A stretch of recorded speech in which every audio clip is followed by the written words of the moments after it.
डायन। डायन नाम सुनते ही हमारे दिमाग में एक ऐसा दृश्य दौड़ता है जिसे हम चुड़ैल और भूत के नाम से जानते हैं।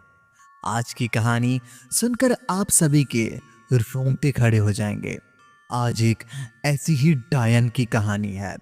नमस्कार दोस्तों, मेरा नाम है ऋषि। मैं आप लोगों को डरावनी कहानियां सुनाता हूँ। आज की कहानी काफी ज्यादा रोमांचक और डरावनी है, तो जल्दी से आप सभी अपने अपने हेडफोन्स लगा लो। डर की दुनिया में आप सभी का स्वागत है और चाहो तो इस चैनल को सब्सक्राइब कर दो। बिना किसी बात के कहानी को शुरू करते हैं। ना जाने उसे डायन क्यों कहते थे। कितनी भोली थी, कितनी प्यारी थी, कितना प्यार करती थी मुझे। आज भी मेरी अखियां भर जाती हैं जब भी उसकी याद आती है। उस दिन भी तो होली ही थी। एक भयानक रात, रोंगटे खड़े हो जाते हैं आज भी जब वो मंजर नजरों के सामने नाचती है। इस प्रौढ़ावस्था में आकर ये हालत है तो उस समय में मेरे मन के मस्तिष्क की कल्पना आप खुद कर सकते हैं। क्या मेरी उम्र थी उस वक्त? सिर्फ 10 या 11 साल। बॉबी, बॉबी ये क्या बना रही हो? मैं बड़े उत्सुक होकर पूछा। केले के फूल के पकौड़े बना रही हूं। क्या तुम्हें भी अच्छा लगता है? मेरा नंदू बड़े स्वाद लेकर खाता है। वह मुस्कुराते हुए बोली, केले के फूल के पकौड़े? ना बॉबी, मैंने तो कभी नहीं खाए। कभी माँ बनाती है। मैं सीधा जवाब दिया। हाँ बेटा, तुम्हारे घर में क्या कमी? तरह तरह की सब्जियां, भांति भांति के पकौड़े। वैसे तुम्हें क्या अच्छा लगता है? मेरे सोना बाबू कढ़ाई में पकौड़े डालते हुए बोली। अरे ये क्या? गरम तेल का छींटा उसके चेहरे पर पड़ गया। बॉबी, तुझे बड़ी जलन हो रही होगी। मैंने आंखों में आंसू भरकर पूछा। ना बेटा, बच्चों की खुशी के सामने तो आग भी शीतल लगते हैं। तभी नंदू आकर बॉबी के चेहरे पर दही हल्दी का लेप लगा लेता। देखा ना सोना बाबू, मेरा डॉक्टर आ गया। इसके हाथ स्पर्श ही काफी है। हर मर्ज का इलाज तेरा प्यार नंदराज, कहकर उसके माथे को चूमने लगी। बॉबी ने हम दोनों को एक ही प्लेट में पकौड़े खाने के लिए दी। हमेशा से उसकी यही आदत थी। शायद किसी का शक न हो उस पर कि उसने खाने में कोई टोटका किया हो। ऐसे लोग इतने सरल होते हैं कि एकदम फूंक फूंक कर उठाते हैं। मगर कहते हैं ना, होनहारी खराब हो तो दही के खट्टे लगे खरोच। वही हुआ जो न सोचा था और न ही कभी देखा था। क्रूरता की, अमानुषिकता से घटना अपराध की यादें अतीत की। बाहर शोर कैसा है? बॉबी नंदू से पूछा।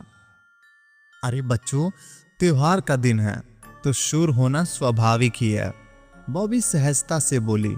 नहीं बॉबी, ये समानता का शोर नहीं लगता है।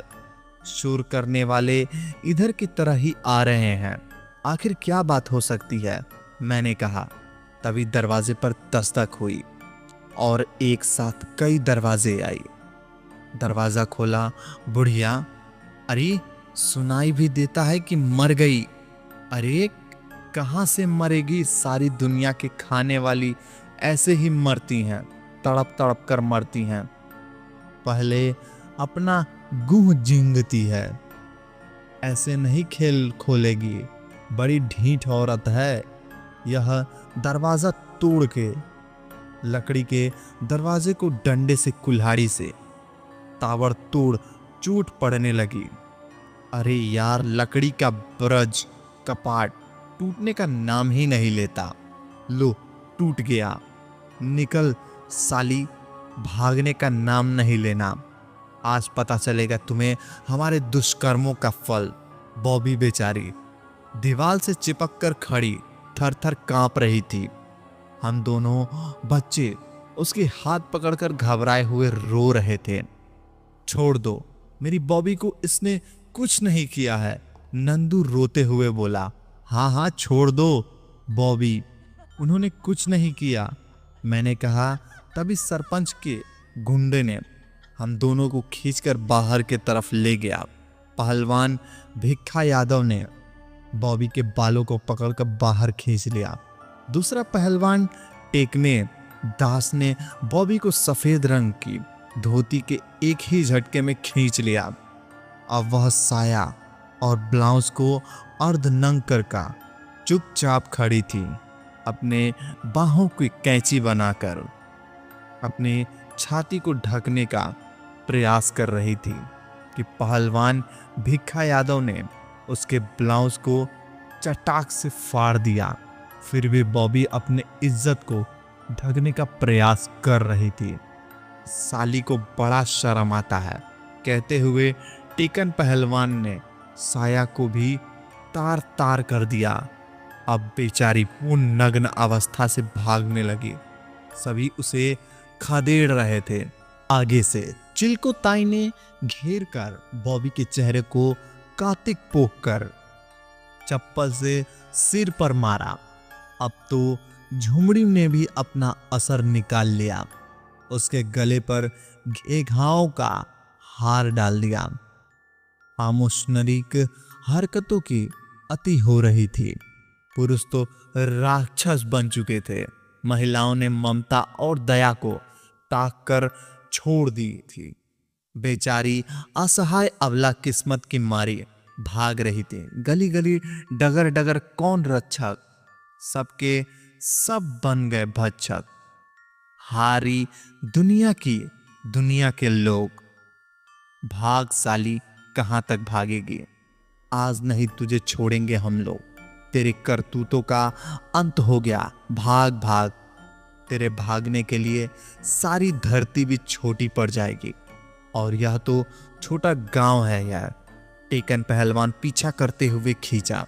बेचारी भागती जा रही थी, अपने बाहों से अपनी इज्जत को ढकने का प्रयास करती हुई। आखिरी कहां तक भागती? उसकी शक्ति भी अब जवाब देने लगी और सड़क पर भागते हुए किनारे गिर गई। साथ के गन्ने के खेत फैल रहे थे, उसी खेत में वह बेहोश होकर गिर गए। चारों तरफ घास फूस दब गई। लोग सब भागते हुए भाग गए, पर बेचारी फिर भी बच नहीं पाई। वही काम करते हुए मियां अब्दुल गफ्फार ने मौके का फायदा उठाने का प्रयास किया। उस नग्न धड़क महिला को देखकर उसका कामुक मन फिसल पड़ा। वह उसे खींचकर बीच खेत में ले जाकर अंतिम कुकृत्य कर डाला। बेहोश बेचारी अब होश में आई ही नहीं। इंसानियत की तो हंत हो चुकी थी। रात के अंधेरे में उस उठाकर कुछ ढेर सा रख दिया।